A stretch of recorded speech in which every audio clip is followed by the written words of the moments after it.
Welcome back, beautiful tri-state area. You're listening to A Moment of Zen right here on 710 WOR, the voice of New York, iHeartRadio. Welcome back to headquarters, the tri-state area's powerhouse, right here in the Hydration with Heart segment.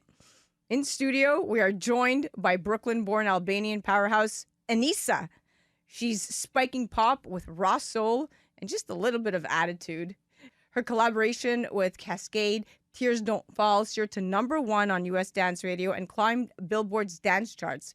She's followed up with summer anthems like Be Your Friend alongside Cheat Codes and Edward Maya, already lighting up New York City radio, and Shazam playlists globally. And her latest single, Pretty Please, incredible, is smashing the charts, topping iTunes in multiple countries, racking up over 1 million video views in just 1 week and going viral on TikTok with over 25,000 users using the track at any given moment. Now, with over 1 billion streams and views across her catalog, MTV and Flaunt magazine are calling her a powerhouse. And with her debut album on the horizon, we're going to dive into her creative mind, her emotional journey, and what's fueling this unstoppable rise. Welcome to the show, superstar. Thank you so much for having me, Zen. I appreciate all those beautiful words. Listening to that back, I'm like, is that me? That is you, my dear.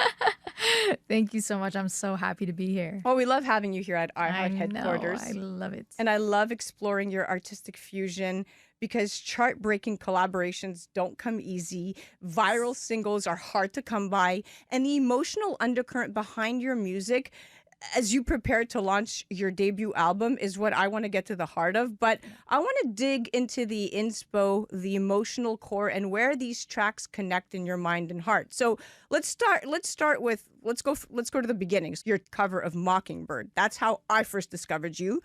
That blew up. 10 million views on YouTube, and that was back then. And now you have over 500,000 streams and plus. The numbers even might be off across platforms. So when did you realize you were no longer just the cover artist, but fully in control of your narrative as Enisa? Great question. It's really taking me back to the beginning when I kind of had no support in the music industry. I was like fresh out of high school and I was going into college and I wanted to find a way to really like break in this industry.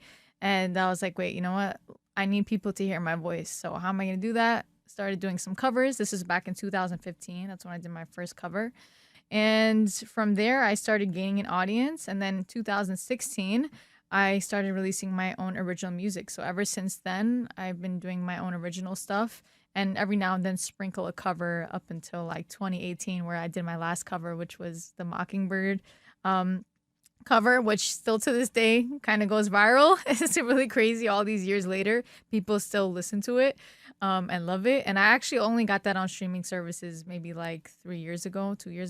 Which brings me to your single Pretty Please, dropped just a couple of months ago, June 30th, and gained over 60,000 Spotify streams in just the first week, plus major pickups on TikTok. So what inspired Pretty Please? I mean, I want to know what emotional or even mental space were you in when you wrote it?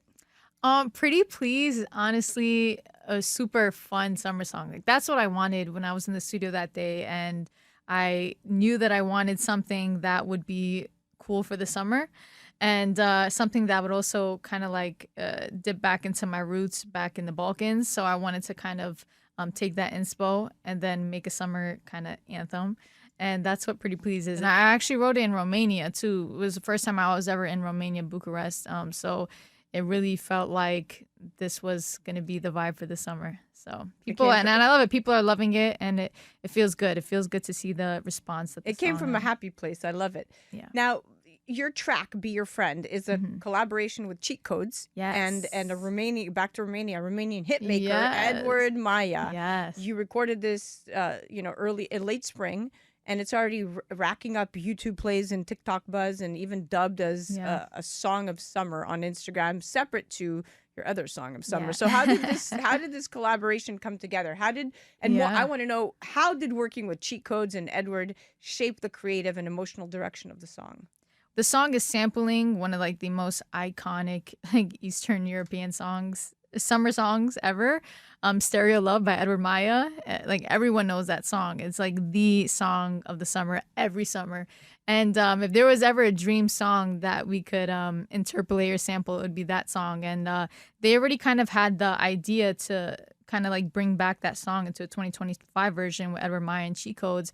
And they actually asked me to be a part of it. So that's actually how it happened. And I recorded vocals for this like over a year ago. So it's kind of crazy. You see how long it takes to take things to the finish line. It's a process. And, but I'm so happy. They only see the final result. But I yes, know. 1 year. Did you hear that? It took her 1 year. Yeah. It's like over 1 year for like them to like get everything, you know, contracts and all that stuff. It takes time. People don't see that part. They kind of just, you know, they see the outcome, but it definitely takes time. And yeah, I'm so happy they invited me to be like the voice of like bringing this iconic song back. Like it is. You couldn't be more perfect for this. Thank you. Couldn't be more perfect. Now, let's talk about exactly that, contracts and collaborations. So as the brand ambassador and shareholder for Once Upon a Coconut, you're living the brand's mission. I mean, natural plant-based hydration that's fueling your performance on and off the stage, in the studio, and on the road, more importantly. The company emphasizes pure, non-GMO coconut water packed with electrolytes, and they donate 10% of profits back to communities.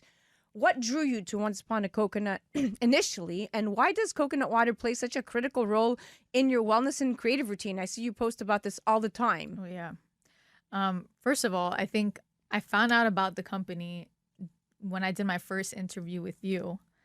And you guys, you had me try it, and you're like, you know, I will be honest, I was not the biggest coconut water fan in general, because I've tried coconut water with other brands and stuff like that before, and I just never liked anything. And you were like to me, Enisa, you need to try this coconut water. And I was like, okay, what is this? Once Upon a Coconut?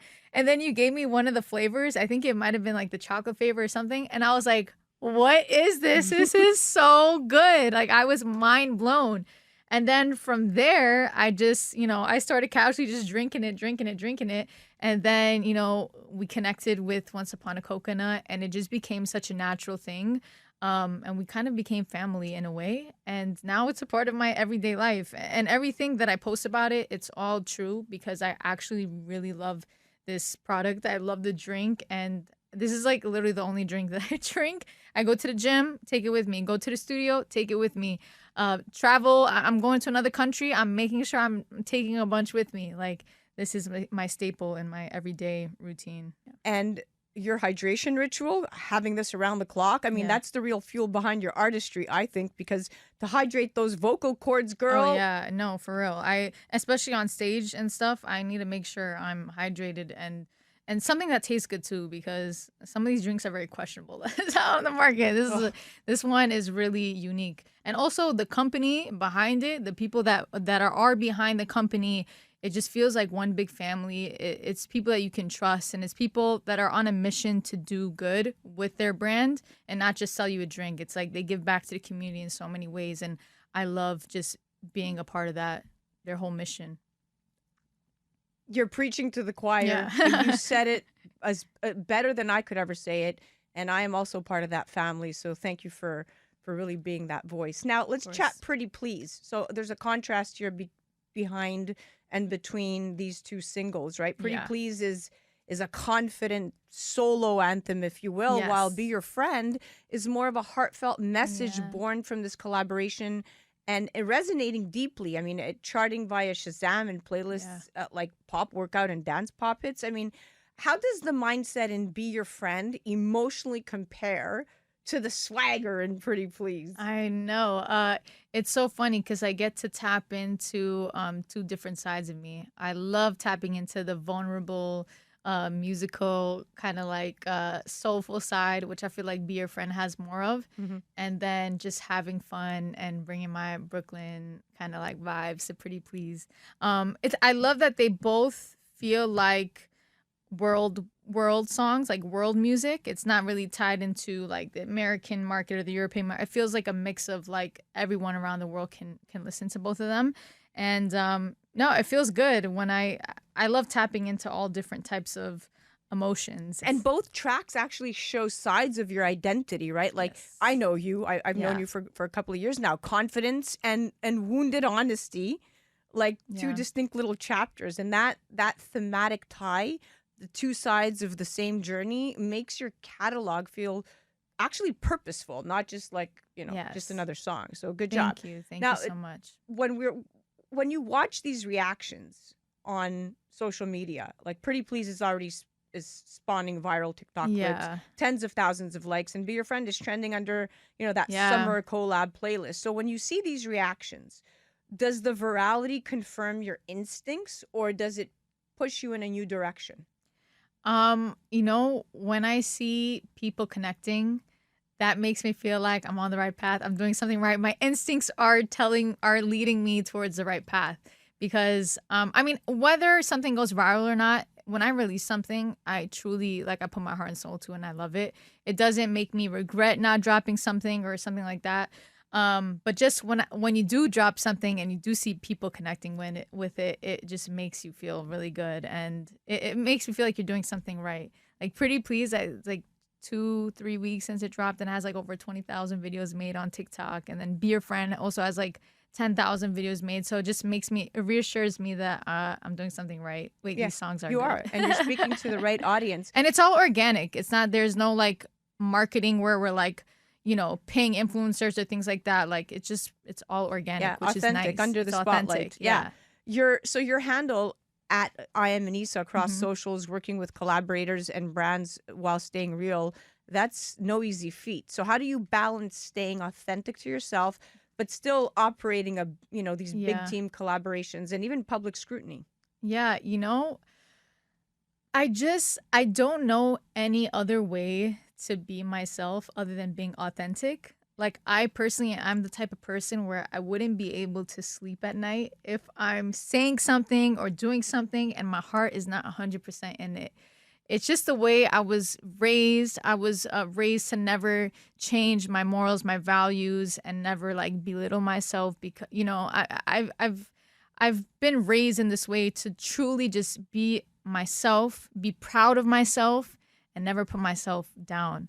So I stick with that. I follow God, I follow my heart, and that's really all there is for me to do. I can't do anything. I can't be someone I'm not. I just can't. Authenticity is non-negotiable. I mean, I've had people try and like, you should wear this, you should change your style, you should sing like this, you should do that, you should work with this person, but let them take charge. Like, no, I do things my way. It's my way or the highway, and that's just what it is. I love it. And you've produced visuals, Yeah. directed your own content, and you had a hand in every angle of these two singles. So you clearly know what you're doing. What was your mental and emotional state during the projects? How hands-on were you with production and visuals and the whole thing? I mean, people don't know this, but like every single music video that I've dropped, I've edited.